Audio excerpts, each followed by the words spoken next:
Magandang araw sa inyong lahat. Narito na naman ang panibagong kwentong maghatid sa inyo ng lungkot, tawa, kilig, aral at inspirasyon. Ating tunghayan ang kwentong pag-ibig ni Gracia at Nigel. Mommy, bili tayo nun. Turo ng 6 na taong gulang na anak ni Gracia. Nasa grocery sila ngayon at namimili.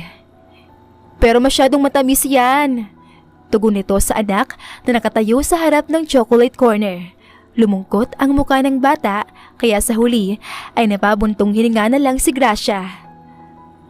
Sige, basta kaunti lang ah. Tapos, inom ka maraming tubig at mag-toothbrush ka pagkatapos. Lumiwanag kaagad ang mukha ng batang si Seth matapos marinig iyon. Niyakap nito kaagad ang malaking jar ng M&M at binuhat iyon palapit sa mama niya. Mabigat iyon kaya tinulungan na siya ni Gracia na isilid iyon sa cart nila. Nakangiti itong yumakap sa ina at nagwika. Thank you, Mommy. Basta yung bilin ko ha? Naku, sasaktan ka talaga ng ngipin kapag hindi ka nakinig sa akin. Opo, Mommy. Oh, tara na doon. Bibili pa tayo ng breeding mixture. Gusto mo ng fried chicken, di ba? Tanong nito at malaki ang ngiting tumangu-tango sa kanya ang anak. Hawak ang isang kamay ni Seth, tinulak na niya ang cart na naglalaman ng mga pinamili nila. Oh my God! Mahinang bulalas ni Gracia nang bumangga ang cart nila sa cart ng kung sino nang lumiko sila sa isang aisle. Natigilan siya nang makilala ang lalaking nakabangga. Naningkit ang mga mata ni Gracia. Attorney Ramirez? Attorney Kabanalan, it's been a while. Who would think na hanggang dito pala sa grocery, magkakabanggaan tayo. Akala ko sa korte lang. Tumaas ang isang sulok ng labi ng binata. Nakasimangot na napairap ang babaeng abogado. Nakauwi ka na pala? Kahapon lang. 7 taon na rin naman akong nanatili sa US. After all, Philippines will always be my home country.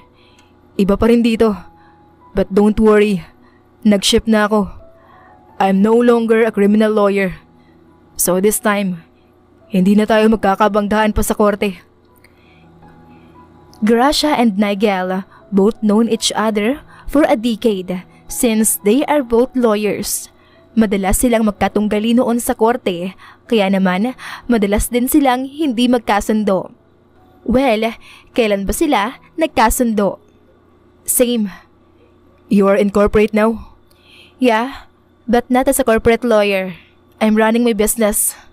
Oh, I see. And you're with? Sinilit ni Nigel ang batang naharangan ng malaking card. Who's that kid? Kunot noong tanong ng binata. Sumilip ang batang lalaki sa abogado. Naniningkit ang mga mata ni Nigel nang makita ang pamilyar na features ng bata. Pinakatitigan niya iyong mabuti. Sinusubukang alalahanin kung saan niya iyon nakita. He's my son. Seth, baby, say hi to Attorney Ramirez. Hoy po, Attorney. Nahihiya itong kumaway. Yumuko si Nigel, hindi lang upang makausap ng maayos ang bata, kundi upang matitigan itong mabuti. Hi, Seth. I'm your Tito Nigel, friend ni mami mo. Napairap si Gracia sa narinig. At kailan pa ba niya naging kaibigan ang lalaking hanggang sa labas ng korte ay nakakabardagulan niya? Sa loob ng 1 dekada ay ngayon lamang siya na-update na magkaibigan pala sila. Tumuwid si Nigel at hinarap si Gracia na mukhang wala sa mood. Hindi na iyon bago dahil ganoon naman talaga ang timplada ng dalaga kapag nagkakaharap sila. Hindi ko alam na nag-asawa ka na pala. Yeah. Sige, una na kami, attorney. Marami pa kaming bibilhin. Hinatak na nito ang anak at itinulak ang card. Ngunit hindi pa man sila nakakalayo ay tinawag na siyang muli ng binata. Who's the father? I mean, your husband. Tanong nito na panandaliang nagpatigil sa dalaga. Huminga muna ito bago nagsalita. I don't answer personal questions, attorney. Itinulak na ni Gracia ang card at tuluyang iniwan ang abogado. Hindi niya batid kung bakit siya kinakabahan na nagtatanong ito tungkol sa ama ng bata. Dahil ba hindi normal ang paraan ng pagbuo kay Seth? O baka naman dahil may mas malalim pang dahilan at kung ano man iyon ay hindi niya pa rin tukoy kung ano. Hindi niya alam kung bakit siya nababother na si Nigel ang nagtanong niyon, gayong wala namang kinalaman ang binatang abogado sa anak niya. Ngunit, wala nga ba talaga? Sa kabilang banda naman ay hindi mapakali si Nigel. Nagpunta siya sa mall upang i-meet sa isang coffee shop ang isang kliyente. Pagkatapos ng engkwentro kay Gracia at anak nito, ay minit naman nito ang kaibigan sa isang high-end bar na malapit lang din doon. Ngunit wala rito ang atensyon niya nang magkaharap sila. Are you okay, bro? Tanong ni Gio sa dati niyang kaklase noon sa law school. Yeah, I am. Tinungga ni Nigel ang alak sa baso. Ano nga ulit yung pinag-uusapan natin? Natawa ng mahina si Gio. Babae ba yan, ano? Umamin ka na kasi. Tukso sa kanya ng kaibigang abogado. Nah, it's not like that. So, what's bothering you? Kanina ka pa mukhang wala sa sarili. Ano bang bumabagabag sa'yo? I saw Attorney Cabanalan. Bumuntong hininga siya. Attorney Cabanalan? You mean, that woman named Gracia? Yung madalas mong makatapat sa korte dati? Yung academic rival mo during law school? I told you, we were not an academic rival. She was as competitive as you, Attorney Ramirez. But the question now is, why is she bothering you? I saw her with your son. And? Kumunot ang noo ni Gio. Akala ko ba, sabi mo dati, wala kang pakialam sa babaeng yun. Bakit parang ngayon yata ay... Does that kid look like me? Putol nito sa kaibigan. Puno ng pagtataka naman siyang tinignan ni Gio. Naguguluhan sa kanyang pinupunto. Wow! Don't tell me, bro. Na iniisip mong anak mo ang bata. Parang imposible naman yata. Unless nagkaroon kayo ng relasyon noon at may nangyari sa inyo. Tugon ni Gio. Nilagok ni Nigel ang natitirang laman ng baso. We never had a relationship. How about one night stand? Mas lalo namang walang ganong nangyari. Sa bagay, we're talking about Attorney Gracia Marie Cabanalan nga pala. Natawa si Gio nang maalala kung gaano ito kasungit, lalo pagdating sa mga lalaki. Mukhang kahit sino ay mahihiya ritong lumapit. Hindi kami nagkarelasyon at never ring may nangyari sa amin. Kaya nagtataka ako kung paano ko naging kamukha ang bata. Baka naman pinaglihian ka, bro. Pinaglihian? Oo, uso kaya yan lalo sa probinsya. Sabi, maaari raw maging kamukha ng bata yung kung anumang pinaglilihian ng nanay noong nagbubuntis. Yung bata sa amin may sobrang daliri. Pinaglihi raw kasi sa alimango. Yung pinsan ko naman sa side ni mama, kulay asul ang mata. Pinaglihi naman sa manika. Basta kung ano-ano na lang. Walang scientific basis pero yung circumstances ng bawat case, nandoon.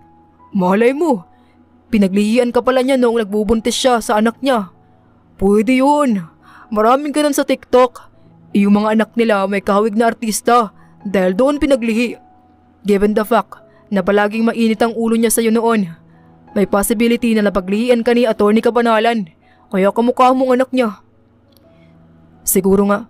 Pagsang-ayon ni Nigel dito dahil iyon lang naman ang naiisip niyang pinakamalapit at makatotohanang rason.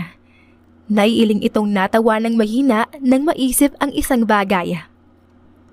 Besides, hindi naman nakakabuntis ang pagtatalo para maging anak ko ang batang yun. May ba ako? Ano na nga yung pinag-uusapan natin kanina?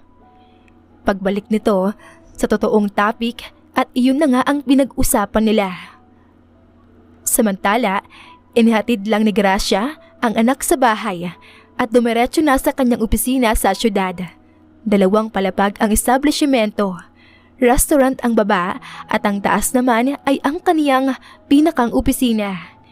Binati siya ng mga empleyado at tipid niyang initian lamang ang mga ito. Hinubad ni Gracia ang kanyang coat at sinampay iyon sa sandalan ng kanyang upuan bago na upo roon. Dati siyang nagtatrabaho sa isang law firm. Naging maganda ang takbo ng kanyang karera at marami din siyang naipanalong kaso. Isa nga siya sa pinakakinatatakutang abogado dahil sa husay at tapang niya. Death threats nga ang kanyang kinakape sa umaga at mukhang pati bala ay kaya niyang kainin. Marami na siyang na-achieve sa murang edad bilang abogado. Matalino, matapang at successful. Ilan lang iyon sa mga katangiang magsasabi na siya nga ay isang empowered woman. Ngunit ang pagiging abogado ay kanyang inihinto nang magkaroon siya ng anak. Natakot siya para sa seguridad ng anak, lalo pa at minsan nang muntik matuloy ang pagtatangka sa buhay niya. Ayaw niyang madamay ang anak kaya mas pinili niyang mamuhay ng normal kagaya ng iba. Iyong walang magtatangka at mamumuhay silang payapa. Sa ngayon ay nagpapatakbo siya ng sarili niyang restaurant. May coffee shop rin siya na may 5 branch sa kasalukuyan. What's with that look? Bungad ng kaibigan niyang si Cathy na kapapasok lang. Isa rin itong entrepreneur at may sariling aesthetic clinic. High school pa lang ay magkaibigan na sila, kaya malapit talaga sila sa isa't isa. Inilapag ni Cathy ang signature bag sa couch at naupo roon. I saw him. Sagot ni Gracia na nakatuon ang mga siko sa lamesa at magkasaklob ang mga kamay. Malalim ang iniisip. Sino naman? Si Atty. Ramirez. You mean si Nigel? Yung poging taga-Legma Department noong college? Hindi ba nasa ibang bansa yun? Nakauwi na pala? Pero teka, ano bang meron at ganyan ang reaksyon mo? Tumayo si Gracia at naglakad-lakad. Hindi mapakali. Ewan ko rin eh. Pero noong nagkita kami, para bang may instinct na nagsasabi na itago ko ang anak ko? Nagkita kayo? I mean, nakita ka rin niya? Gulat nitong tanong sa kanya. Hindi lang ako, kundi pati ang anak ko. Grabe yung titig niya kay Seth kanina. Alam mo sis, noon ko pa ito napapansin eh. Malaki talagang pagkakahawig niyang anak mo kay Atty. Ramirez. At ano naman ang ibig mong sabihin? Paano kung siya pala ang daddy ni Seth? Nanlalamig si Gracia na pumihit paharap sa kaibigan at naupo sa pang-isahang couch. Kilabutan ka nga sa mga pinagsasabi mo. Malabong mangyari yan. Pero alam naman natin pareho kung paanong nabuo yung inaanak ko. Hindi ba? Anito na nagpabalik tanaw kay Gracia sa nakaraan. 7 years ago. Happy birthday, Sisi! Napatigil si Gracia sa pagtatrabaho sa lamesa ng kanyang opisina nang pumasok ang best friend niyang si Cathy. Lumapit ito sa kanya at nakangiting inabot ang cake na may sindi. 29? Disappointed na sambit ng dalaga nang makita ang edad niya sa kandila. Hipan mo na sis! Baka maglasang kandila pa tong cake. Kahit alangan niyang hipan iyon ay hinipan niya pa rin dahil wala naman siyang choice. Parang edad niya, wala siyang choice. Inilapag ni Cathy ang maliit na pabilog na cake sa lamesa at masayang pumalakpak. Yay! Happy birthday! Oh, bakit parang hindi ka naman yata masaya, attorney? Malungkot ang mukhang tiningala ni Gracia ang kaibigan. 29 na ako, Sisi. Naupo si Cathy upang makausap ng maayos ang kaibigan. Yun na nga eh, 29 ka na. 1 taon na lang, mula ka na sa kalendaryo. Grabe ka ah, may 31 pa kaya. Mabilis lang ang panahon. Kita mo nga parang kailan lang, nag-18 candle ako nung dibug mo. Tapos ngayon, 29 ka na. Tanda ko na. Alam mo, tama na muna tayo sa edad-edad na yan. Mabuti pa, mag-pack up ka na. Off work oh. Tara, treat kita. Nag-ayos na nga si Gracia at lumabas ng kanyang opisina. Gamit ang kotse niya, nag-drive siya papunta sa restaurant na kakainan nila. Kung gusto mo talagang magkaanak, ngayon pa lang, buksan mo na yung puso mo. Pero kung ayaw mo namang may commitment dahil sa trauma mo sa past mo, edi humanap ka na lang ng lalaking bubuntis sa'yo. Payo ni Cathy, habang nasa restaurant sila at naghihintay ng kanilang order. Uminom muna si Gracia bago sinagot ang kaibigan. You mean, one night stand? Yeah! Cathy, alam mo namang hindi ko kaya yan. That's out of my principle, no? Kaya nga ako iniwan ng ex kong Ma-El, diba? Laking simbahan nga pala. Pero kung ayaw mo ng natural na paraan, I think science can help sa case mo. Alam mo naman siguro kung anong tinutukoy ko, diba? Besides, we only need sperm para mabuntis ka. Hindi ba mahal yan? Eh di manghingi ka ng sperm sa kung sino. Basta yung maganda ang genes at walang hereditary disease. Dumating ang waiter at sinerve ang kanilang pagkain. At sino namang lalaki ang magbibigay sa akin yan, ha? Cathy, baka isipin pa na nahihibang ako. O di magnakaw ka ng sperm tapos turok mo sa'yo. Ayoko nga. Baka mamaya may sakit pa may-ari nun. Huwag na lang, no? That's exactly the point. If I'm on a traditional way of getting pregnant, then let science give you a child. You have money naman, so I know you can afford it. Nasa iyo na yan kung determinado ka talagang magkaanak. Ang sa akin lang, hindi ka na kasi buwabata. So if you really have a plan to have a child, you better do it now than later or never. Pag-iisipan ko. Pinag-isipang mabuti ni Gracia ang suwestyon ng kanyang kaibigan. At dahil hopeless na nga siyang magkaanak dahil sa sitwasyon niyang walang planong mag-asawa o magpa-tourjack sa kung sino, makalipas lamang ang 1 linggo ay nagpasya na siyang sundin ang payo ng kaibigan. Isang legal at ligtas na paraan. Nagbayad si Gracia ng malaking halaga para sa similyang ituturok sa kanya. Hindi 100% ang kasiguraduhan na may mabubuo sa unang subok. Ngunit maswerte siya na naging matagumpay ang isinagawang procedure. Makalipas nga ang ilang buwan ay nagsilang si Gracia ng sanggol. Back in the present time, ipinilig ni Gracia ang ulo matapos maalala iyon. No, that's impossible. Malabong ma-involve si Atty. Ramirez sa ganon, kaya malabong siyang ama. Alam mo, mabuti pa gawin mo na yung lashes ko. Mamaya na yung party eh. Naku, oo nga pala. Kaya nga pala ako naparito dahil doon. Tinawag ni Gracia ang assistant at nagbilin. Kapag may dumating na pipirmahan, pakipatong na lang sa table ko ah. Magpe-prepare lang ako para sa event mamaya. Sige po, attorney. Pumasok na sina Gracia at Cathy sa kwarto niya rito sa kanyang opisina upang doon gawin ang pilik niya. Hassle ang traffic, kaya nagpa-home service na lang siya. Dito nga lang sa opisina. Tutal naman ay papunta lang din naman dito ang kanyang kaibigan na ilang taon nang tumatrabaho sa pilik mata niya.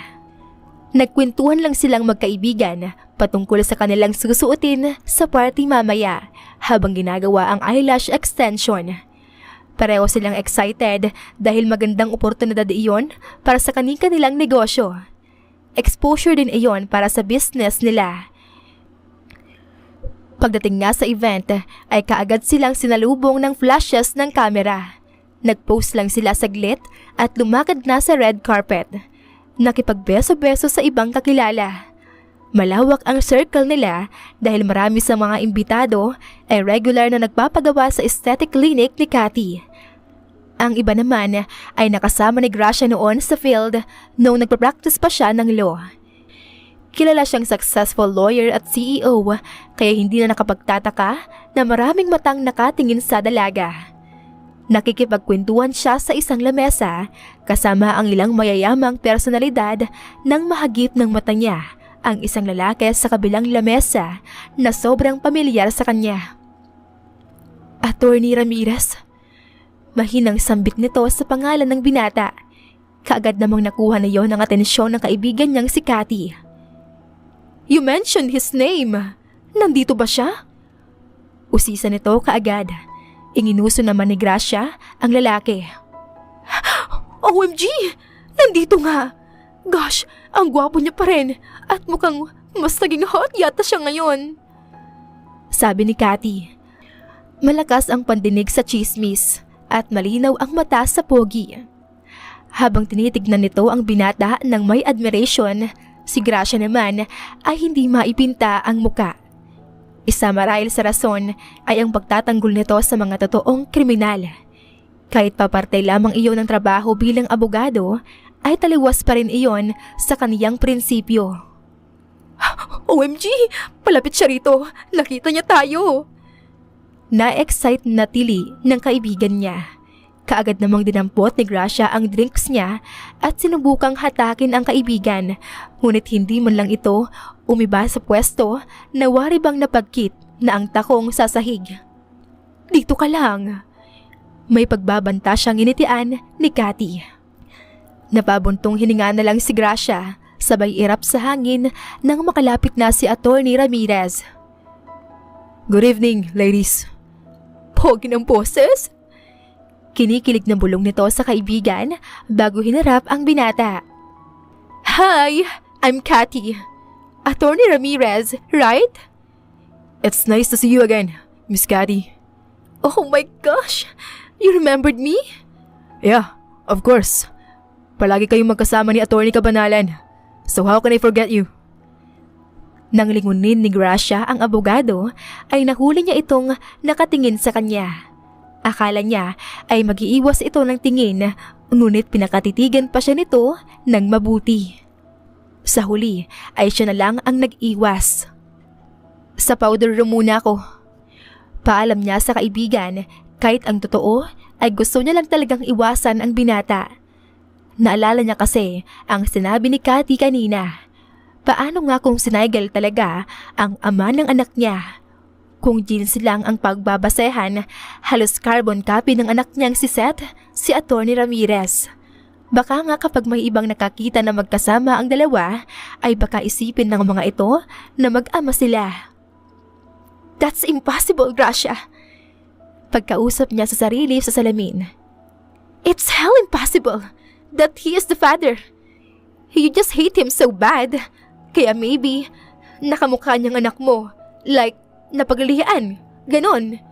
Besides, madalas mo siyang makita noon during your first trimester. Naalala ng dalaga ang ilang engkwentro nila ng abogado 2 buwan bago ito lumipad pa US. Hindi niya alam na buntis na siya ng mga panahong iyon. Ayaw na ayaw niyang nakikita ang binata. Hindi naman iyon big deal kay Attorney Ramirez dahil sanay na ito sa kanya. Yeah, that's it. Iyon ang reason kung bakit nakamukha niya. So stupid. Dapat kasi hindi ko na lang siya tinitignan dati. Nakamukha po tuloy niya.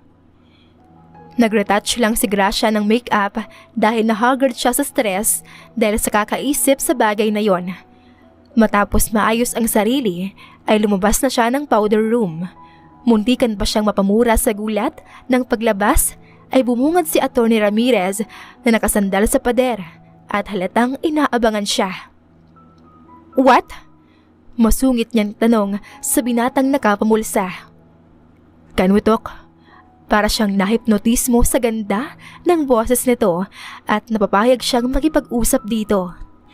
Nagpatiuna si Nigel sa isang restaurant dito sa hotel at para siyang nahihipnotismong sumunod. Magbaback out sana siya nang ma-realize na tila maling desisyon ang ginawa. Pero huli na dahil dumating na ang waiter para sa kanilang order. Malalim na ang gabi kaya naman iilan na lang ang tao sa mamahaling kainan na iyon. Masisilip mula sa glass wall sa tabi nila ang maliwanag na syudad kung saan nagmimistulang mga langgam na lang ang mga sasakyan. Sumandal si Gracia at pinag-cross ang mga braso habang pinakakatitigan ang lalaking nakaitim na tuxedo at puting dress shirt ng abogado. So what's the case? Basag ni Attorney Cabanalan sa namayaning katahimikan. Who's the father? Walang paligoy-ligoy nitong tanong na ikinagulat ng dalaga. Hindi niya lamang iyon ipinahalata. I told you, I don't answer personal questions, Attorney Ramirez. Besides, wala kang karapatang itanong yan. Why sound so defensive, huh?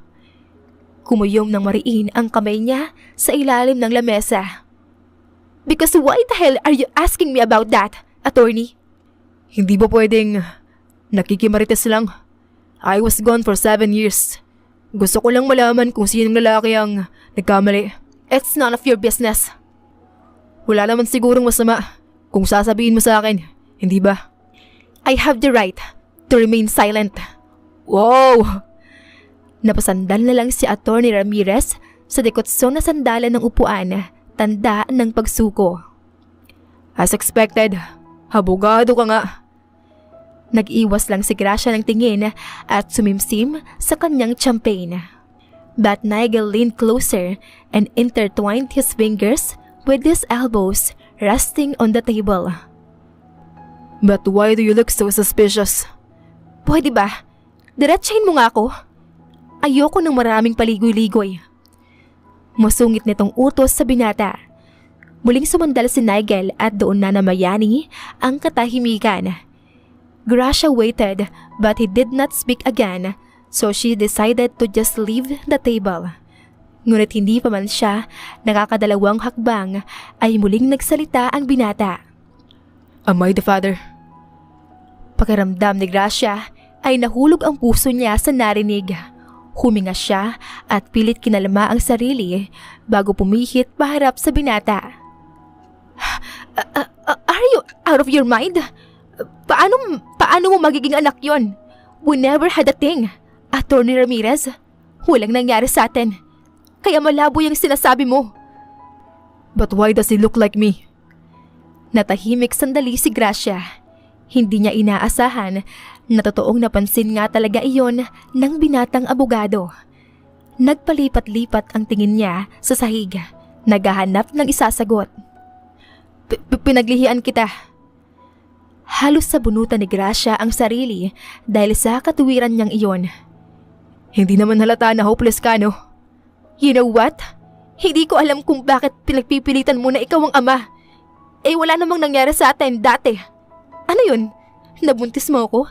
Sa titigan natin sa korte? Science? Napaatras ng isa si Gracia dahil sa narinig. Nanginig ng bahagya ang mata niya sa takot at napatanong. Alam ba niya? Tumayo ang binata at naglakad palapit sa kanya. Pilit ni Graciang tinatagan ang sarili at nilabanan ang tingin nito. Hindi niya maaaring ipahalata na apektado siya sa mga sinabi ng binata. I demand a DNA test. What? Hindi makapaniwalang tanong ni Gracia. You heard what I've said, right? I want a DNA test, Attorney Cabanalan. If you're not hiding anything from me, then you will give me what I want. Ako naman ang gagastos. You're not my son's father. Matapang nitong sambit, ngunit tumaas lang ang isang sulok ng labi ni Attorney Ramirez. Humakbang ito ng isa at nakapamulsang yumuko sa kanya. Hindi si Gracia nakagalaw dahil sa liit ng kanilang distansya. Ang DNA test lang ang makapagsasabi. Anito bago siya tuluyang iniwan. Napahawak si Gracia sa dibdib niya dahil sa bilis ng tibok niyon. Hindi niya alam kung dahil sa demand ng lalaki o dahil sa napakaliit nilang distansya kanina. Humugot si Gracia ng hininga at nagmarcha na palabas ng restaurant na iyon. She handed her phone while walking at a fast pace. Hello, Cathy. Pagsagot nito sa tawag. Pinindot niya ang button ng elevator pababa ng ground floor. Kanina pa kita hinahanap. Nasaan ka na ba? I just had a talk with someone who's really annoying. You sound so upset. Sino ba yun? And what happened? Bukas na ako magkukwento. I'm tired. I need to go. Pinatay na ni Atty. Cabanalan ang tawag at pinaikot ang manibela ng kanyang sasakyan. Tulog na ang kanyang anak nang makauwi siya sa kanyang mansyon. Hinagkan niya lang ito sa noo at pumanhik na siya sa kanyang kwarto. Hindi siya nakatulog kaagad ng gabing iyon dahil sa kakaisip sa mga sinabi ni Atty. Ramirez. Sa paraan ng pananalita nito ay mukhang may alam nga ito sa bagay na pinasok niya. 7 taon na ang nakararaan at iyon ang ikinakatakot niya. So ano? Papayag ka bang magpa-DNA? Tanong ng kaibigan niyang si Cathy matapos niyang maikwento ang napag-usapan nila ni Atty. Kagabi. Naglakad-lakad si Gracia sa kanyang opisina habang hawak ang baso ng wine. Nilingon nito saglit ang anak na naglalaro ng truck-truckan sa sahig kasama ang yaya nito. I don't know, Cathy. Kapag tumanggi ako, I will be look suspicious. Iyon nga eh. So, ano na? Ano na ang plano mo? But you know what? Mabuti nga't nanghingi pa siya ng permission sa'yo na ipa-DNA test ang bata eh. Of course, he has to. Pwede siyang makasuhan kung kuhanan niya ng specimen ng anak ko at ipa-test ng walang permiso. Abogado siya, kaya alam niya ang tungkol sa bagay na yun. So ano, papayag ka ba na ipa-DNA si Seth?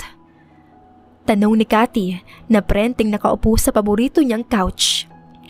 May choice ba ako? Ayoko namang isipin niya na may tinatago nga ako. Besides, gusto ko rin naman malaman yung totoo. Kung bakit kamukha siya ng anak ko. Pero, I'm just worried kasi paano kung totoo yung hinala niya natin? Ano nang mangyayari? Cathy! Hindi natin malalaman hanggat hindi lumalabas ang DNA test. Lalo at hindi naman natin alam pareho kung bakit interesado siyang malaman ang sagot sa bagay na yon. Wala akong alam sa kung anong plinaplano niya. Pero isa lang ang nasisiguro ko. Hindi ako papayag na makuha niyang anak ko. Sumailalim nga sa DNA test si Atty. Ramirez at ang anak ni Atty. Cabanalan na si Seth. Makalipas lang ang mahigit 1 linggo ay lumabas na rin ang resulta. Pauli-uli si Gracia sa kanyang opisina at hindi mapakali. Huminto lamang siya nang pumasok si Atty. Ramirez. Nagkatinginan sila pero kaagad ding nag-iwas ng tingin. Sumingit naman si Cathy na hawak ang cellphone. Nag-text na yung may hawak ng resulta. On the way na raw.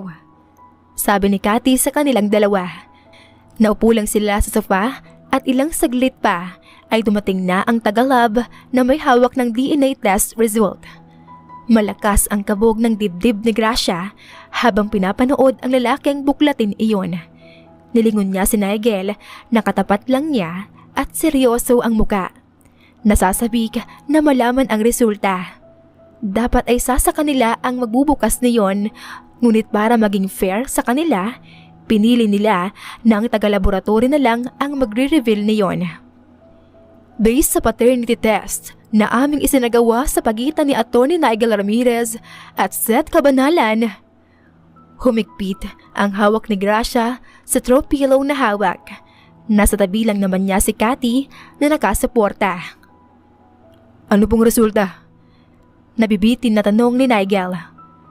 Positive. Anak mo siya, Atty. Ramirez? Natulala si Gracia sa narinig. She was out of words finding out the result. Si Atty. Ramirez na ang tumayo at nakipagkamay sa tagalab dahil mukhang wala sa sarili si Atty. Cabanalan. Nang makaalis na ang tagalab ay namayani ang katahimikan sa pagitan nila ni Nigel. Sisi, exit muna ako. Lumabas na si Cathy upang mabigyan ng privacy ang dalawa na makapag-usap. Tumayo si Gracia at nagmarcha patungo sa likuran ng kanyang lamesa upang maupo roon. Sinusubukang huwag pansinin ang presensya ng binata. Wala ka man lang bang sasabihin? Tanong nito pagkalapit sa upuan ni Gracia. Ano bang gusto mong mangyari ha? Ngayong lumabas ng resulta at nalaman mong ikaw ang ama, then what now? Huminga si Nigel at kinalma muna ang sarili bago tinuon ang mga kamay sa lamesa ni Gracia. I want the shared custody. Pardon? Napatayo ang babaeng abogada. I don't want to repeat my words. Attorney Kabanalan. Tumaas ang isang sulok ng labi ni Gracia at nilabanan ang tingin nito. Wala kang responsibilidad sa anak ko, Attorney Ramirez. Anak natin. Mariin itong pagtatama sa sinabi niya. Napalunok naman ang dalaga, sabay iwas ng tingin. Siguro nga wala. Dahil kusa kong dinonate ang similya ko sa lab. But after I saw him, ewan, parang gusto kong magpakatatay. I just couldn't leave him behind after knowing na anak ko nga siya. If you're pertaining to child support, then you don't have to. Kaya kong buhayin ang anak ko. And stop acting na parang sobrang laki ng papel mo rito.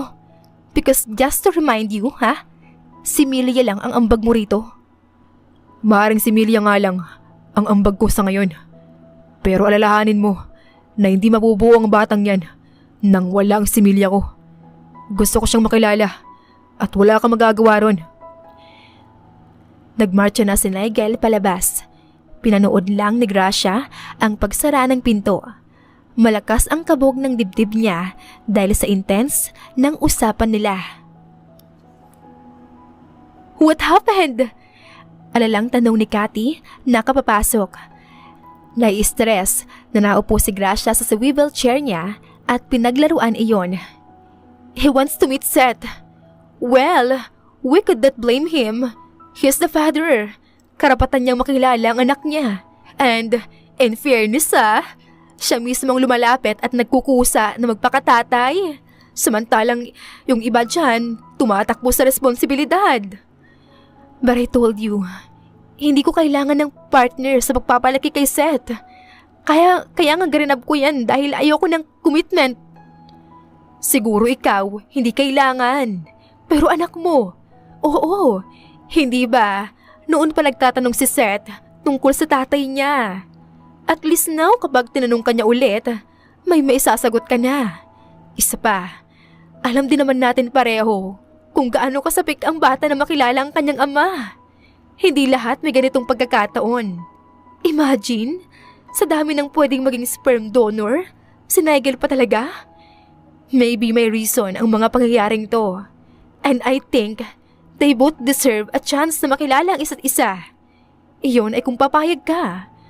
But if you would allow it, I'm sure Seth will surely be happy. Pinag-isipang mabuti ni Gracia ang sinabi nito.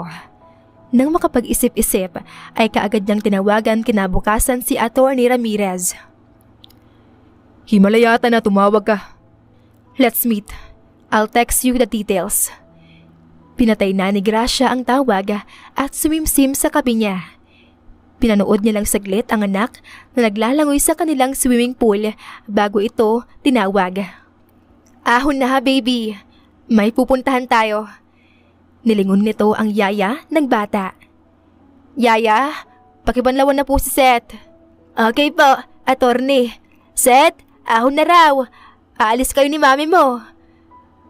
Mabilis namang sumunod ang batang halatang excited sa gala. Pagdating sa sasakyan ay kaagad na nagtanong ito. Mommy, where are we going? You want to meet your dad, right? Lumiwanag ang mukha ng bata. Bakas ang saya sa mga mata nito. Opo, Mommy. Gustong-gusto ko po. You'll meet him later. Yay! Mamimit ko na si Daddy. Did you hear that, Cosper? Tanong nito sa alagang Guinea pig. Hindi na kaya ni Gracia na patagalin pa, kaya pinili niyang gawin na lang maaga. Pagod na siyang gumawa ng kwento, masagot lang ang tanong ng anak kapag hinahanap nito ang ama. Alam niya rin sa kanyang sarili na ito ang magpapasaya sa anak niya, kaya gagawin niya ito para dito. Ipinarada lang ni Gracia ang sasakyan sa parking space ng parke at inakay na ang anak papunta sa meeting spot nila. Natanaw niya roon ang isang lalaking nakatalikod at mukhang lumabas lang ng opisina. "We're here." Pumihit paharap si Nigel at kaagad natuon ang atensyon sa bata. Lumuhod ito at naiiyak na tinitigan si Seth. Hi, Seth. Hello po. Ikaw po ba daddy ko? Oo, anak ko. Umiiyak nitong niyakap ang batang si Seth. Pinanood lang ni Gracia ang madramang eksenang iyon, pati nga siya ay naiiyak na rin. Mabilis naman niyang pinahid ang luhang bumasa sa kanyang muka nang tumayo na si Nigel at pumihit sa kanya si Seth. Mommy, you're crying. Yumuko si Gracia at nakangiting hinaplos ang muka ng anak. "Masaya lang si Mommy, baby. Sige na, banding na kayo ni Daddy. Hindi ba sabi mo, gusto mo ipakita kay Daddy mo ang biking skills mo?" Tara, Daddy, pakita ko po sa'yo. Hinikit na nito ang ama pero agad din napatigil nang mapansin na hindi sumunod ang ina. Mom, come on, let's bond with Daddy. "Nako, kayo na lang anak. May gagawin pa si Mommy sa restaurant. But don't worry. Ihatid ka naman ni Daddy mamaya." Pero gusto ko sama ka eh. Sama ka na sa amin, Mommy. Please. Hindi naman matiis ni Gracia ang pakiusap ng cute na anak. Lalo at malambot ang puso niya pagdating dito. Hinawakan nito ang kamay niya at hinayaan ang batang tangayin siya sa kung saan man sila pupuntang mag-ama. Nag-rent sila ng bike sa park para kay Seth. Hinayaan lang ni Gracia na makapagbanding ang dalawa. Hinayaan niya na rin na si Nigel na ang tumulong sa anak na magsuot ng protective gear. Hindi niya alam kung bakit pero natutuwa siyang panoorin sila. Talagang ngang hindi maitatanggi na mag-ama ang mga ito dahil parang pinagbiyak na bunga. Sumakay si Seth sa bike at pinaandar iyon. Noong unang beses na nag-aral ito ng bike ay palaging sinasabi nito na mag-aaral siya mag-bike para kapag nakita sila ng ama ay marunong na siya at may papakita rito. At iyon nga ang nangyari ngayon. Hindi pa siya ganun kagaling pero nakakausad-usad na. Nakabantay lang naman si Nigel, handa anumang oras kung sakaling matumba ang anak. Napangiti na lang si Gracia habang pinapanood si Nigel na inaalalayan si Seth na magbike. Muntikan itong matumba kanina pero maagap si Atty. Ramirez. Nang mapagod sa pagbabike ay nag-aya itong kumain. "Ano pong gusto mo, anak? Order ka lang." Sabi ni Nigel sa anak. Nasa isang kainan sila ngayon, dito lang din sa park. Okay na po ako sa order natin, Daddy. Magalang na sagot ng batang hindi maikubli ang saya. Kanina pa kasi hindi mawala ang ngiti nito. Tuwang-tuwa ang bata nang ihain ng waiter ang banana split crepes na order nito. Nagpaserve din sila ng heavy meals kung sakaling magutom ang anak. Iyon ang unang beses na nakasabay ni Seth kumain ang daddy niya. Napangiti na lang si Gracia ng palihim habang kumakain ng lasagna dahil napagtanto niyang tama ang kanyang desisyon.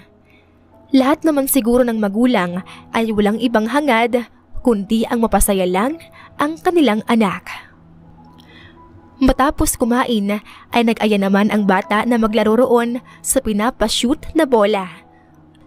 Sunod-sunod ang mga tira nito at sobrang hyper habang kalaro ang ama. Maingay ang lugar pero mas nangingibabaw ang boses ni Seth. Nang mapagod ay hinayaan ni Nigel na ang anak na lang muna ang maglaro. Mukha rin kasing walang planong tumigil ang bata. Daddy, papasok to. Sabi pa nito bago iyon itinira. Napapalakpak na lang sa tuwa si Gracia at Nigel nang pumasok nga iyon. Nagkatingin na naman sila pareho nang mapansin na parehas silang tumatawa. Kaagad naman silang napaiwas ng tingin sa isa't isa at itinoon na lang ang atensyon sa anak na masayang naglalaro. kung ano-ano pang games ang sinubukan nila. Game na game naman si Nigel na makipagsabayan sa anak. Baka may work ka pa, sabi ni Gracia sa lalaking katabi na umiinom ng frap.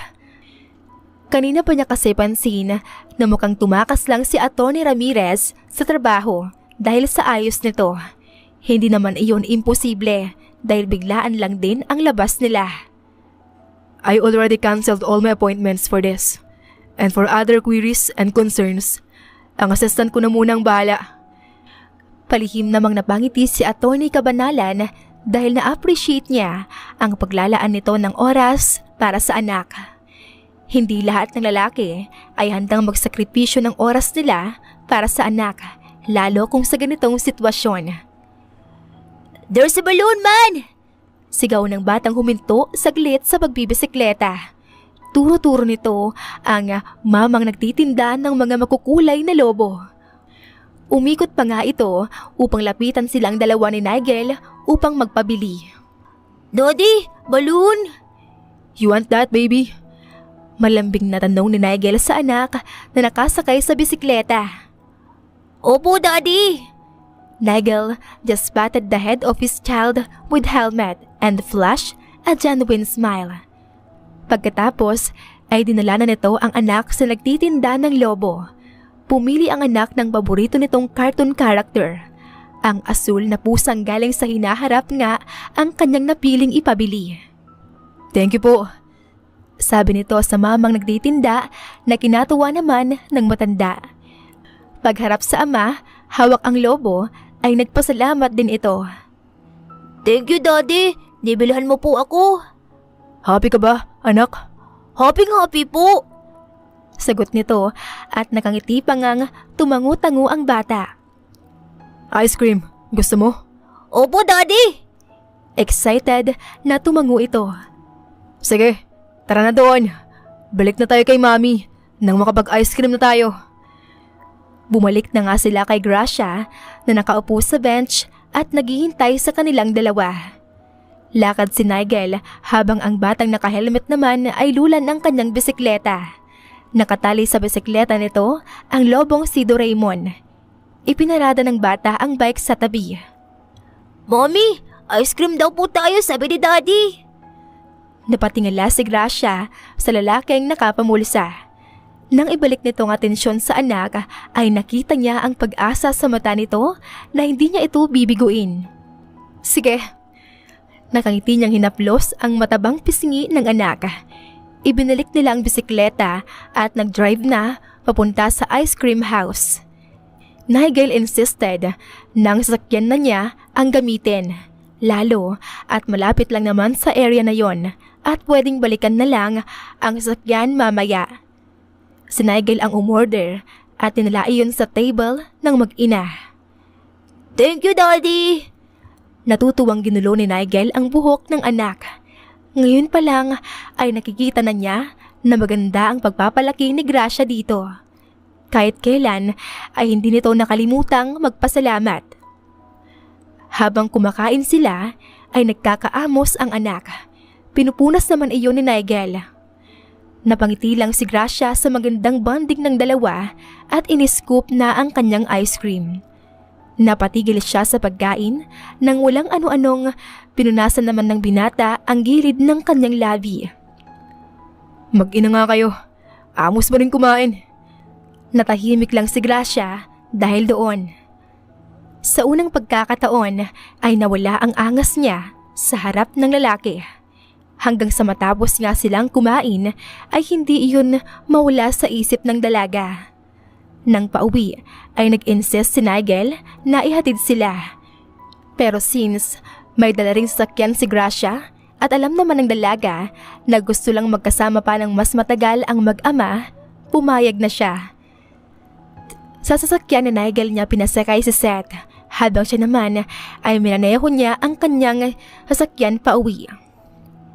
Daddy, halika! Pakita ko sa iyo room ko! Hinatak ni Seth ang ama papasok sa loob ng bahay. Manang, maganda ka ng hapunan. Umakyat na si Gracia pagkasabi nun sa kasambahay. Nagpalit lang siya ng damit at nagtanggal ng make-up. Pagkatapos ay sinilip nito ang mag-ama na nasa kwarto ni Seth. Ang dami mong laruan, anak. Nibili mami toys ko. Tapos yung iba, regalo po ni Ninang Koti. Mahilig ka pala sa mga car. Sumandal lang si Gracia sa pinto at pinanood ang dalawa. Opo, Daddy. Sagot ng batang abala sa pagkuha ng laruan. Inabot nito ang isang jeep sa ama. Yan, laro tayo, Daddy. Sa susunod na labas natin, anak, bibilan kita ng maraming laruan. Talaga po, Daddy? Excited na tanong ng bata. Oo naman, kahit anong toys, ibibigay ni Daddy. Basta, sweet sa age mo. Yay! Thank you, Daddy. Yumakap ito sa ama. Iniwan na muna ni Gracia ang dalawa at hinayaan ang mga ito na makapagbanding pa. Binalikan niya ang mga ito nang luto na ang hapunan. Seth? Tawag ni Gracia sa anak, nakalaro ang daddy. Kaagad namang tumayo si Nigel at nahihiyang lumapit. Alam niya kasi sa kanyang sarili na kanina pa siya dapat umuwi. Inabutan na siya tuloy ng dilim. Naglaro lang kami, but don't worry, pauwi na rin naman na ako. Sumamay ka na sa hapunan. Nagpahanda ako. Pagkasabi nun ay umalis na si Gracia. Napangiti naman siya habang naglalakad palayo dahil narinig niya ang pag-yes sa tuwa ng mag-ama. Daddy, upo ka po here.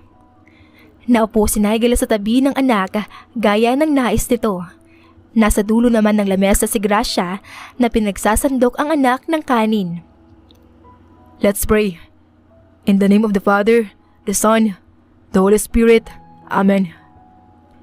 Pumikit na silang dalawa at pinakinggan ang dasal ng anak. Nagpapasalamat ito sa mga pagkaing nakahain sa mesa.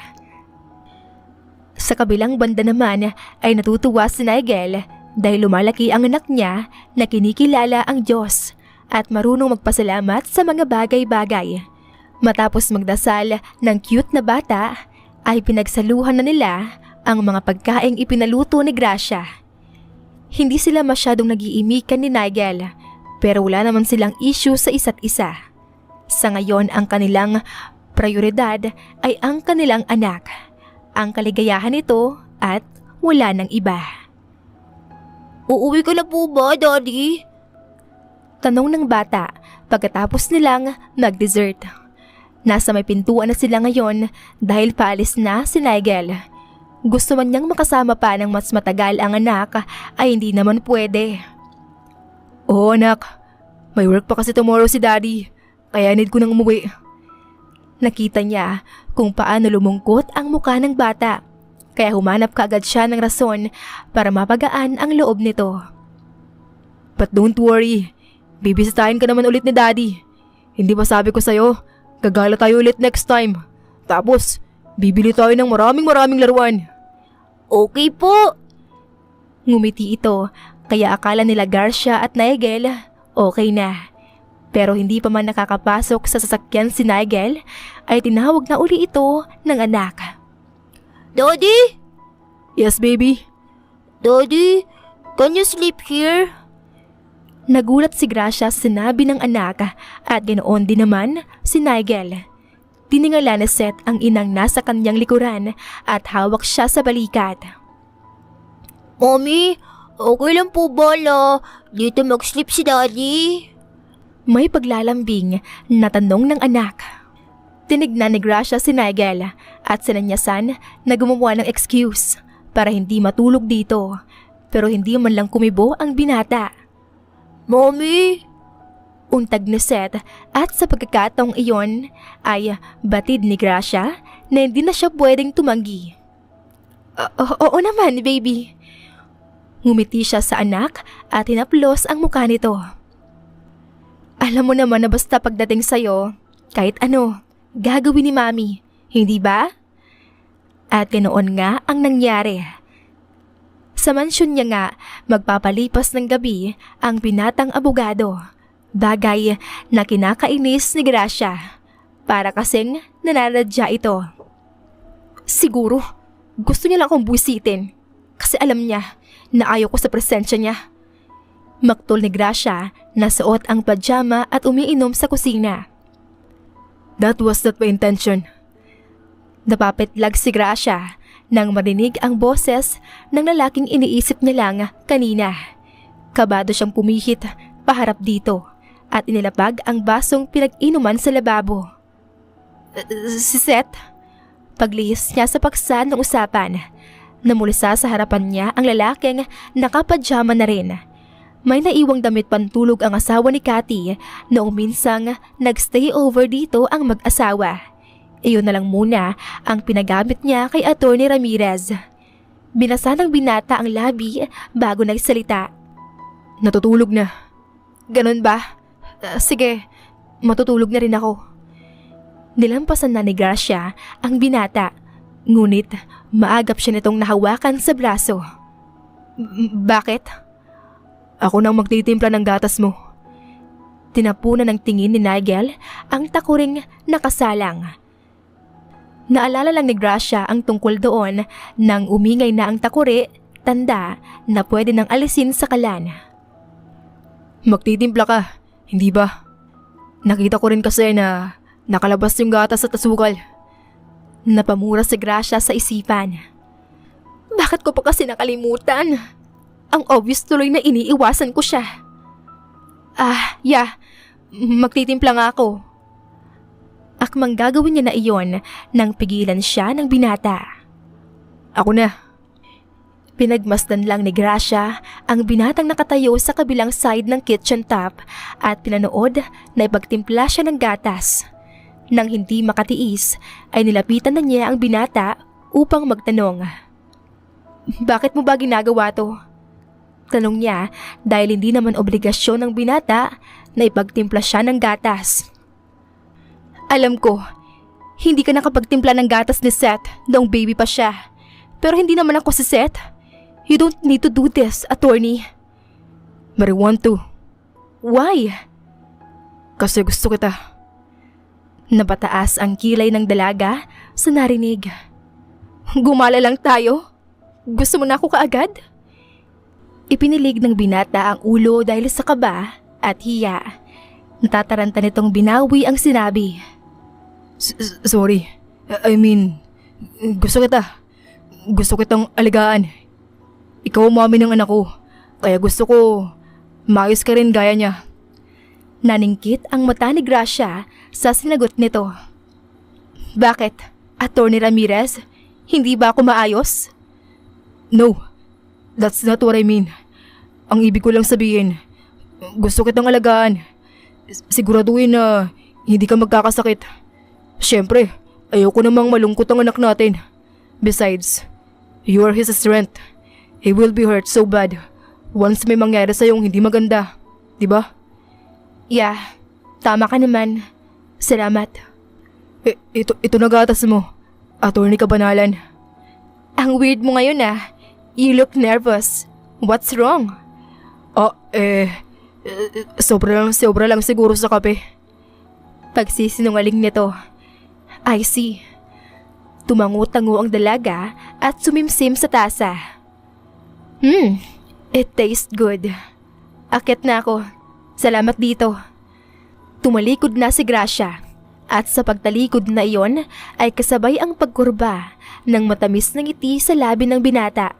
Natutuwa siya na nagustuhan ng dalaga ang kanyang timpla. Ganoon nga ang naging setup nila. Nagko-co-parenting sila sa bata. Kapag gustong makasama ni Nigel ang anak ay pinupuntahan niya lang ito tapos lalabas silang mag-ama upang makapag-bonding. Daddy, gusto ko pa chocolate. Sabi ng cute na batang mahilig sa matatamis sa kaniyang daddy. Nasa mall sila ngayon at nag-grocery para sa stock sa kondo ni Nigel. Sabado kasi ngayon at doon mag-stay sa kanyang bahay ang anak ngayong weekend. Nakasunod lang naman sa kanila si Gracia na sumama lang dahil may ibimit din sa mall kung nasaan sila ngayon. Mommy, are you okay? Tanong ng bata nang mapansin na hindi mapakali ang mami niya at palingalinga habang nakadikit sa tenga ang hawak na telepono. Yeah, baby. May hinahanap lang si Mami. Nandito na raw si Ninong Miguel mo, pero hindi ko pa naman nakikita. Oh, ayun na pala. Napalingon si Nigel sa direksyon na tinignan ng mag-ina niya. Lumapit sa kanila ang lalaking halos kasing tangkad niya. Napataas ang kilay ng binatang abogado nang bumeso ito kay Gracia. Mabuti, nahanap mo kami. Ako pa ba? Gracia. Hi, Seth. Nakangiti itong yumuko sa bata. Hello po, Ninong Miguel. Magalang na nagmano si Seth dito. And you're with? Daddy. Sup, bro? Miguel Ventura nga pala. Friend and business partner ni Gracia. Ninong din ni Seth. Wait, you look familiar. Are you Attorney Nigel Ramirez? Yeah. Tipid at wala sa mood na sagot ng binata bago nakibagkamay kay Miguel. Wow, I heard a lot of things about you. Magaling ka raw na lawyer. No wonder kung bakit palaging busy mo itong si Attorney Kabanalan. Balita ko kasi, dati kayo ang madalas na magkainitan sa korte. Right, Gracia? Baling nito sa dalaga. Natawa naman si Gracia. Ikaw talaga ang daldal mo. Totoo naman Kahit nga nung nakapanganak ka na at inaalagaan natin si baby, nagrarant ka pa rin kapag napapanood mo sa news o internet si Attorney Ramirez. Asar pa nito. Kainis ka. Pabirong hinampas ni Gracia si Miguel. Nagtawanan at nagkulitan na ang mga ito. Kung titignan ay hindi talaga may pagkakaila na magkasundo silang dalawa. Isang bagay na hindi kinakatuwa ng lalaki sa gilid. Matalim ang mata nitong nakatingin kay Miguel. Parang anumang oras ay sasapakin na ang lalaki. They really had a good bond nung wala ako. Inis at selos na sambit ni Nigel sa isipan habang pinapanood ang dalawa. Seth, baby! Hiramin ko muna si mami mo May pag-uusapan lang kami. Paalam ni Miguel sa bata. Ngumiti naman si Seth. Sure, Ninong. Take care of my mommy. I will, baby. Ginulo nito ang buhok ng inaanak bago tumayo ng tuwid at hinarap si Nigel. Paano, Dre? Doon na muna kami. Attorney Ramirez, ikaw na munang bahala kay Seth. May importante lang kaming pag-uusapan ni Miguel. I will give this day to you two para makapag-banding kayong dalawa ng kayo lang. Baby, pakabait sa daddy, okay? I'll be a good boy as always, mommy. Matutuwa na sana si Nigel na kasama ang anak, ngunit ang isipin na may kasamang ibang lalaki si Gracia at masyado pa nitong close ay hindi niya ay kinakatuwa. Naiinis siya na ang Miguel ang kasama nito ngayon at hindi siya. Hindi sila ng anak nila. Daddy, ayos ka lang po ba? Yeah. I'm okay. May gusto ko pa bang bilhin, anak? Opo, Daddy. Doon po. Okay. Let's go there. Then after that, kakain na tayo. Bumili pa sila ng mga kailangan at gusto ni Seth. Pagkatapos ay dumiretso na sila sa kainan upang kumain. Masasarap ang mga pagkain at halatang nag-e-enjoy din ang anak. Pero wala roon ang focus niya kundi na kay Gracia. Iniisip niya kung nasaan na ba ito at ano ang ginagawa. Baby, anong masasabi mo ron sa Miguel? Si Ninong Miguel po. Mabait po siya. Naniligaw ba siya sa mami mo? Ligaw? Ano po yun, Daddy? Inosenteng tanong ng bata. Nagpalingalinga si Nigel sa paligid. Nag-iisip kung paano ipapaliwanag ang ganoong bagay sa anak. Baby, yun bang may ginagawa siyang something para magustuhan siya ni mami mo? May gusto ba siya sa mami? Si Ninong Miguel po? I don't know, but friends sila ni Mommy. So I think he likes her. Kasi, di ba po, we make friends sa taong gusto natin? Yeah, may punto ka naman, anak. Hinitian nito ang bata. Masyado pa itong bata para maisip ang mga ganoong bagay-bagay. Ang pag-iisip ni Nigel ay naputol nang mag-text si Gracia. Tinatanong kung nasaan sila. Nakampante ang binata kahit papaano dahil papunta na ang dalaga. On the way na raw si Mommy. Nakangiting sabi ni Nigel sa anak na kumakain ng spaghetti at amusan na. Ilang saglit pa ay natanaw na nga niyang pumasok si Gracia sa pinto. Napangiti siya nang makita ang dalaga. Ngunit kaagad din naman iyong napawi nang makita ang lalaking nakasunod dito. Nandito na naman siya. Buset na sambit ni Nigel sa isipan. Tinangala ni Nigel ang dalawa pagkalapit ng mga ito. Mommy, did you eat na po ba? Yes, baby. Nag-lunch na kami ni Ninong Miguel mo during our meeting. Pero hindi pa kami nagde-dessert. Sabi ko rito na lang para sabay-sabay na tayo. So ano? Order na ba ako? Tanong ni Miguel. Sige, yung dati sa akin. Naupo na si Gracia sa left side niya at pinunasan ang amos ng anak.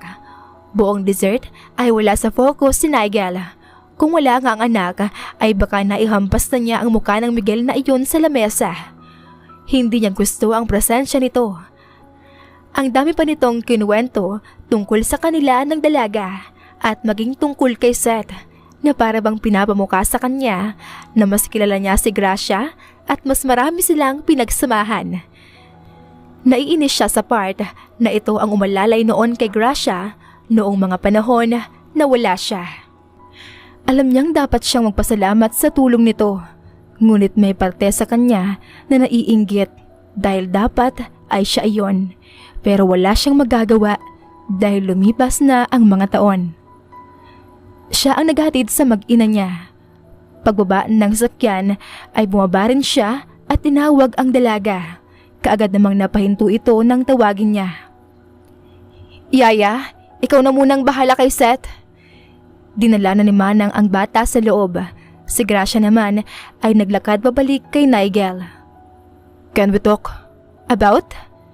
Si Miguel. What about him? Naniligaw ba siya sa'yo? Does it matter? Supladong tanong ng dalaga na may pagkukunwari.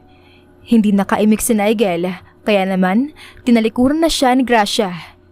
Yeah. Sagot nito na panandaliang nagpatigil sa paghakbang ng dalaga. Yes, it matters. Kasi gusto kita, Gracia.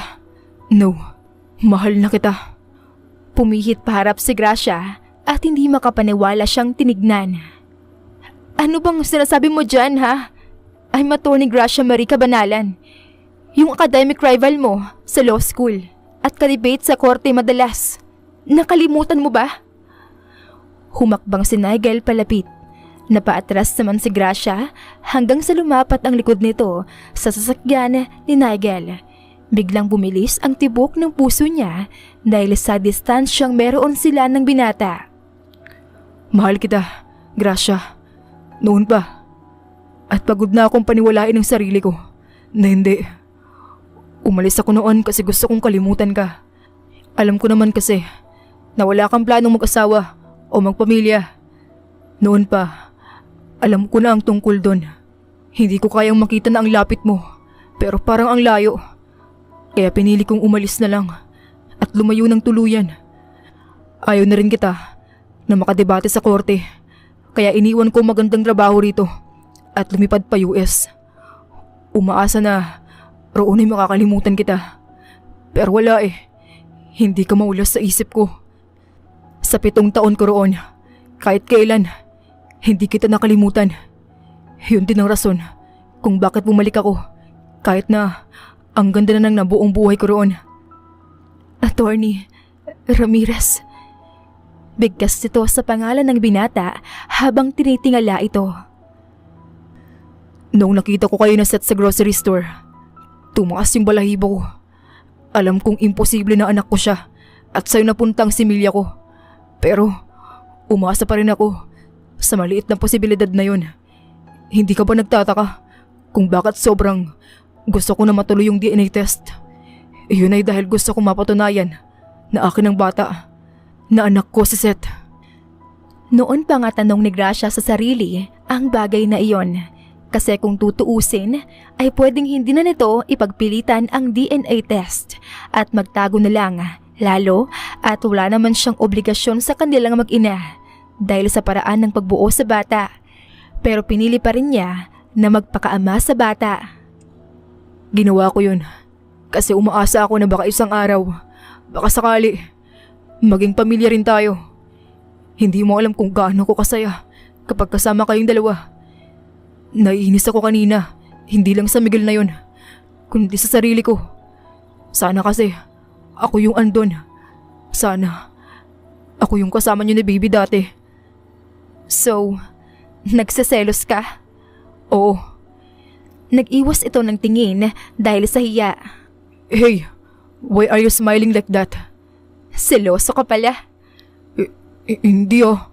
Ang sabi ko lang, naiinis ako sa presensya niya. Talaga ba? Nasabi mo na nga eh. Kala mo siguro hindi ko narinig. Nangaasar ka na. Pikon na sambit nito sa dalaga at tinawanan lang naman siya nito. Tuwang-tuwa ka pa talaga na nagkakaganito ako. Hindi siya nanliligaw.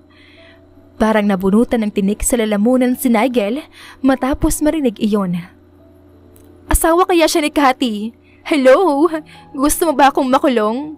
Hindi ko pinangarap maging kabet ano? Saka kung single man siya at manligaw, wala rin naman akong planong sagutin siya. Dahil ikaw ang gusto ko.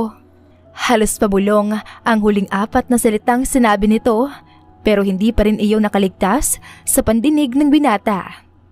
Anong hindi ngiti-ngiti mo? Masungit na tanong ng dalaga na piniling idaan sa galit-galitan ang hiyang nararamdaman. Yumuko si Nigel at inilapit ang muka sa dalaga. Hindi na maalis ang saya sa mga mata ng binata. Gusto mo na ako? Hindi ka naman siguro bingi, di ba? Suplada nitong tanong at pinag-cross ang mga braso habang hindi makatingin ng diretsyo kay Nigel. Gumala lang tayo. Gusto mo na kagad ako? Nanlaki ang mata ng dalaga. Hindi niya inaasahan na ibabalik sa kanya nito ang sinabi niya rito noong unang beses na gumala sila ng anak. Bahala ka na nga dyan. Umirap si Gracia at naglakad na palayo, ngunit mabilis siyang nakabig pabalik ni Nigel. I love you. Malambing na sambit ng binata habang nakatitig sa mga mata niya. Hindi nakasagot si Gracia. Nakatitig lang siya sa binatang nasa harapan niya. Sa mga nagdaang mga linggo ay hindi niya maitatanggi na unti-unti na siyang nahuhulog dito. Sa mga panahong bumabawi ito sa anak ay doon niya mas nakilala si Nigel. Nalaman niya na maalaga at protective pala ito. Nakita rin niya kung gaano kasaya ang anak niya. Isang bagay na labis na nagbibigay saya sa kaniyang puso. At si Nigel ang dahilan nun. Hinawi ng binata ang ilang hibla ng buhok na humarang sa mukha niya at inilapit ang mukha nito. Hindi siya umiwas, bagkus ay pinili niyang ipikit ang mata at tanggapin ang labi ng binata. Pakiramdam niya ay lumulutang siya ng mga sandaling iyon. Mabilis ang tibok ng kanyang puso at tanging si Nigel ang isinisigaw niyon. Matapos siyang halikan sa labi, ay hinagkan siya nito sa noo. Attorney Gracia, Marica Banalan, papakasalan kita. Wow! Ang bilis ah! Na hindi ka pa nga nanliligaw, no? Doon din naman tayo pupunta. Nilampasan ni Gracia ang binata at pinag-cross ang mga braso. At paano ka naman nakakasigurado na magpapakasal nga ako sa'yo kung sakali, Attorney Ramirez? Pumihit ito paharap sa binatang abogado at mapanghamong tinignan. You know me so well, right? Alam mo na hindi ko kailangan ng lalaki sa buhay ko. Alam ko, kaya nga gagawin ko ang lahat para mahalin at kailanganin mo ako. We will be a family, Miss Gracia, and you will be my Mrs. Ramirez soon. Paano kung hindi ko dalihin ang apelyido mo? What if I want to keep my family surname? Okay lang. Walang inhibisyong sagot nito. You have a choice whether to use my surname or not. Karapatan mo yon, Gracia. Sapat na sa akin na asawa kita At magkakanak tayo ng 11. Nahiya ka ba? Hindi mo pa ginawang 12? Natawa si Nigel at niyakap ang dalaga. Biro lang. Sayang, bibigyan sana kita. Wow! Iyon lang ang nasambit ng binata at nauwi na nga ang dalawa sa pagtawa. Saktong dating naman ng anak nila na halatang natutuwa sa mga nakikita. Nakisali na nga rin ito sa yakapan. Sa kwarto ni Seth, Daddy, dito ko na po ba titira? tanong ng batang katabi nitong nakahiga sa kama. Tapos na silang maghapunan at nandito si Nigel sa kwarto ng anak at sinamahan itong maglaro ng Xbox. Nakangiting hinaplos nito ang buhok ng anak at ngumiti. Sabay lingon kay Gracia na inaayos ang higaan ni Seth. Depende sa mami mo. Napahinto naman si Gracia sa ginagawa at napalingon sa mag-ama niya na nakalupagi sa sahig at hawak ang game controller. Mommy, dito na lang tila si Daddy. Malaki naman house po eh. Nanlaki ang mata ni Gracia. Hindi alam kung ano ang sasabihin dahil hindi rin naman niya inasahan na sasabihin iyon ni Seth. Baby, Seth anak, wag na. Nakakaya naman sa mami mo. Edi, bakit ka po renta? napaawang ang bibig ni Nigel sa sinabi ng anak habang si Gracia naman ay pigil na pigil ang tawa. Ano, Daddy, magrenta ka po ba? The house is big naman po eh. Sige, magrerenta ako rito. Mommy, singilin mo na si Daddy. Natawa na lang sina Nigel at Gracia sa anak nila. Doon matutulog ngayon ang binata. Siya lang sana ang tatabi sa anak pero nag-insist ang bata sa ina na roon na rin matulog.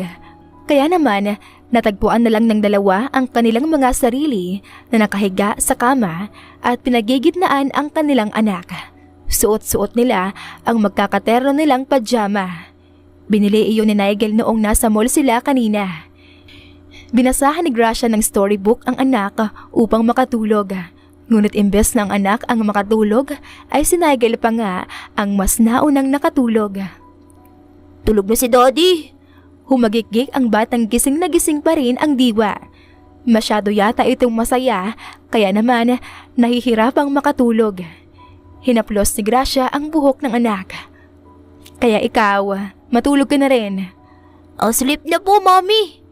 Very good. Good night, baby. I love you. I love you more, Mommy. Humalik ito sa pisngi at umayos na ng higa upang matulog.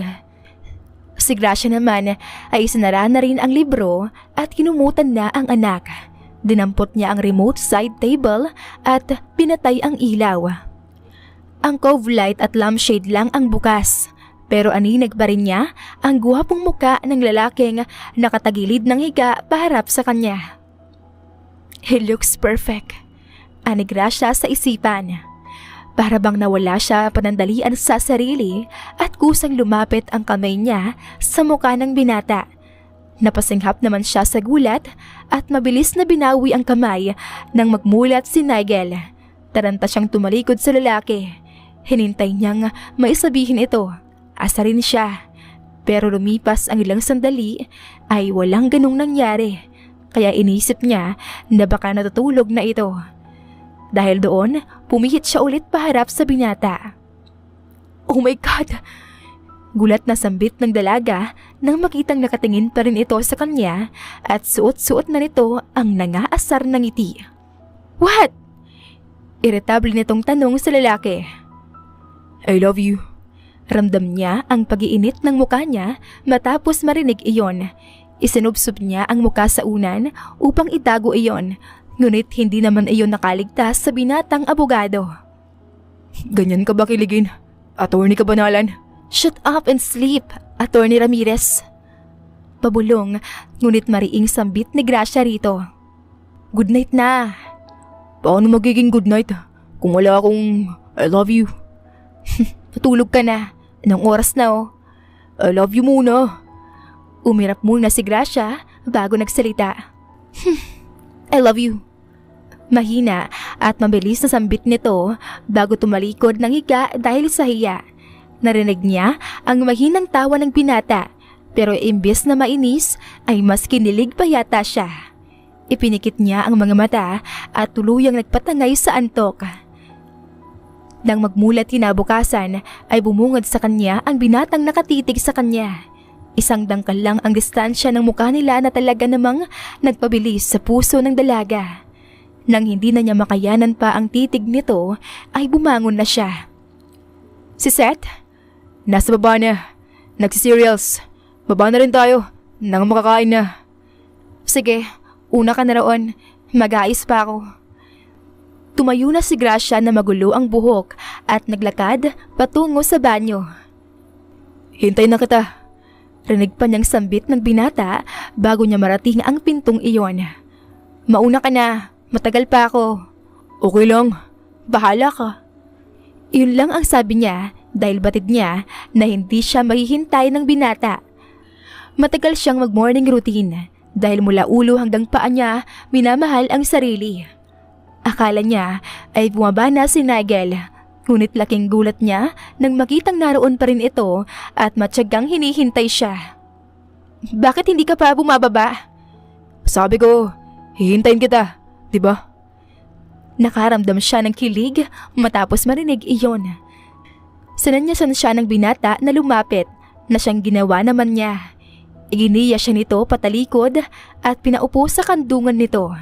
Mabilis sa pumulupot ang braso ni Nigel sa kanyang katawan at isinubsob nito ang muka sa kanyang balikat.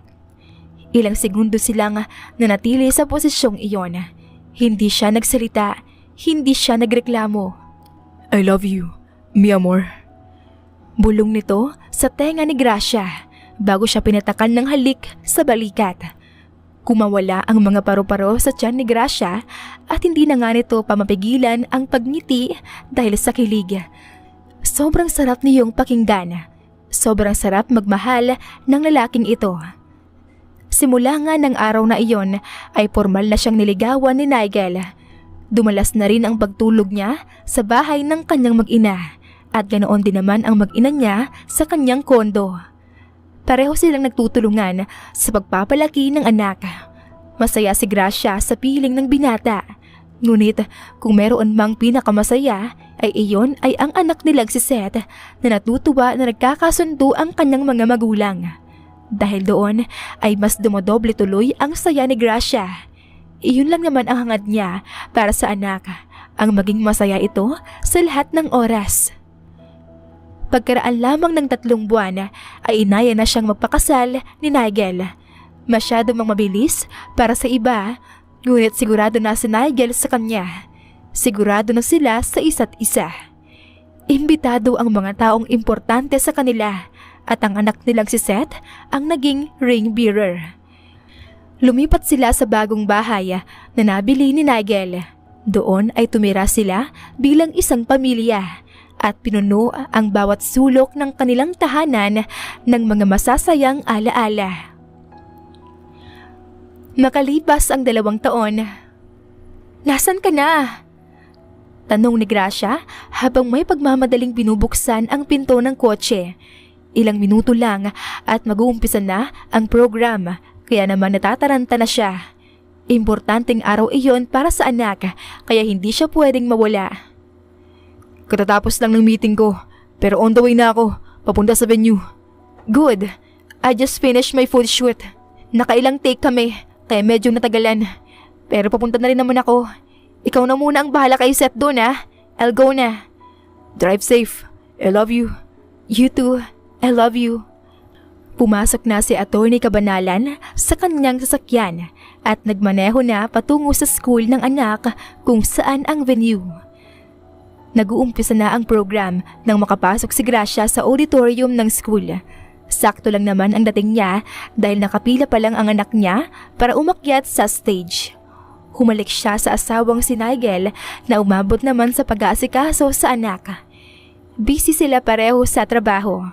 Mabuti na lang at nandyan si Cathy at ang asawa nitong si Miguel para samahan muna ang anak nilang si Seth habang wala pa sila. Yes, mag-asawa sila. Iyon ang rason kung bakit magkasundo sila ni Miguel dahil kay Cathy. Para ng kapatid ang turingan nila sa isa't isa, kaya komportable siya rito. Noong wala pa si Nigel ay ang dalawang ito ang katuwang niya sa pag-aalaga kay Baby Seth. Parang si Miguel na rin ang tumayong father figure ng anak niya. Sobrang close silang tatlo to the point na may plano pa silang pag-aralin ang mga anak sa parehong school hanggang college. Nandito rin ang mag-asawa sa program para samahan ang kanilang anak na si Zoe. Nakaklase lang din ni Seth. Pareho silang supportive parents pagdating sa mga anak. Nang tawagin ang pangalan ni Seth, ay kaagad na inilabas ni Gracia ang kamera at kinunan ang anak ng video habang umaakyat ito ng stage. Best in Math, Ramirez Seth C. With honors. Sabi ng host ng recognition program. Pumalakpak silang apat nang magmarcha sa Seth sa stage upang kunin ang award na natanggap. Masaya at proud ang mag-asawang pinanood ang anak.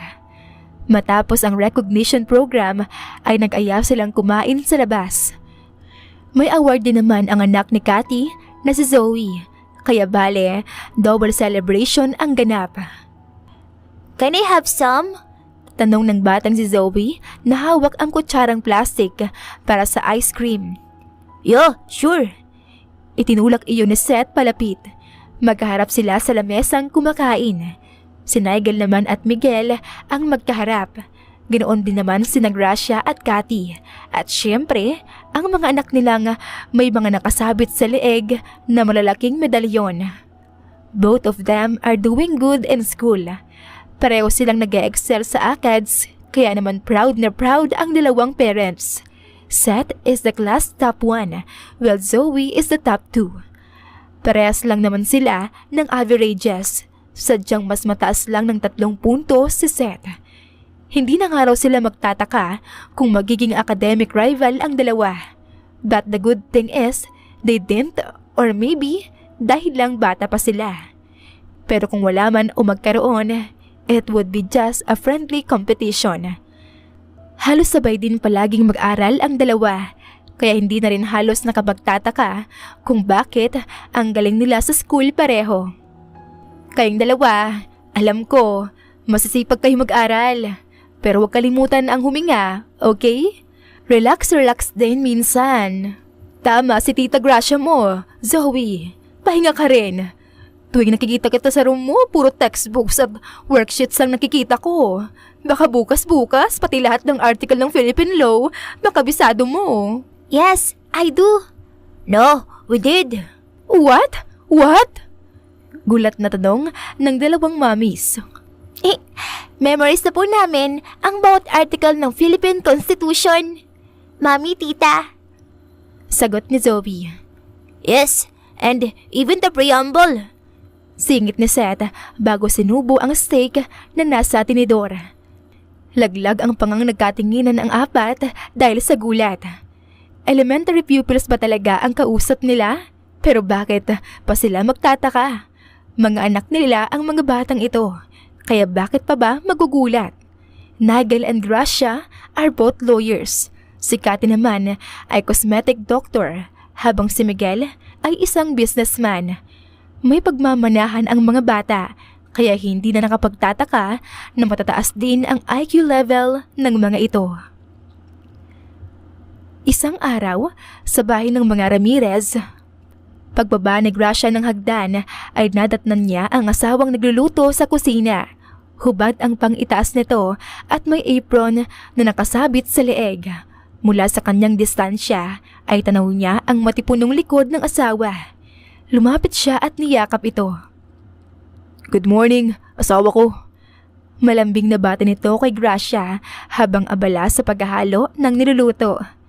Good morning. Gosh, I still could not believe sa transition ng relationship natin. Parang dati lang, good morning attorney with sarcastic tone pa. Hininaan ni Nigel ang stove at natatawa siyang hinarap. I love you. Pinatakan nito ng halik ang labi ng asawa. Pagkatapos ay dinala ito sa upuan at kinalong. Naibsan ang lamig ng umaga dahil sa yakap ng binata. Nanatili lang sila sa pwestong iyon habang hinihintay maluto ang ulam. Paminsan-minsan namang tinataniman ng mumunting mga halik ang balikat ni Gracia. I love you, Attorney Ramirez. Mas mahal kita, Attorney Kabanalan. Kahit kasal na sila, ay pinili pa rin ni Gracia na gamitin ang apelyido ng pamilya niya. Nirespeto naman iyon ni Nigel dahil alam niya kung meron mang deserving sa titulong attorney ay iyon ang pamilya ni Gracia. Batid din niyang pinaghirapan iyon ng asawa. Maisulat lang iyon sa unahan ng pangalan nito. Gaya niya, kaya bakit niya babaguhin?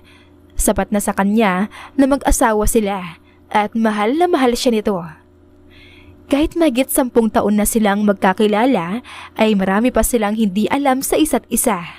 Mas nakilala nila ang bawat isa noong nagsama na sila. Araw-araw ay may bago silang nadidiskubre sa isa't isa. Mga bagay na nagpapalalim sa pagmamahal na meron sila. Nigel became a good father.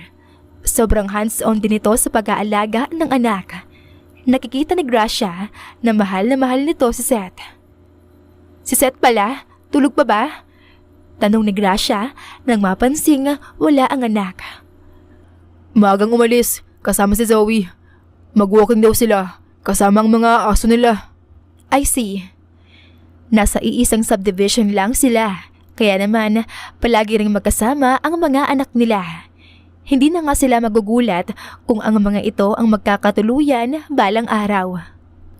Nigel, untag ni Gracia na nakasandal sa dibdib ng asawa pagkaraan ng ilang minuto.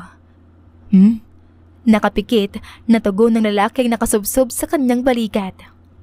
Buntis ako. Napatunghay sa gulat si Nigel. You're pregnant? Gulat na tanong nito at naluluhang tumangu-tango si Gracia. Sa sobrang saya nila ay binuhat ni Nigel ang asawa at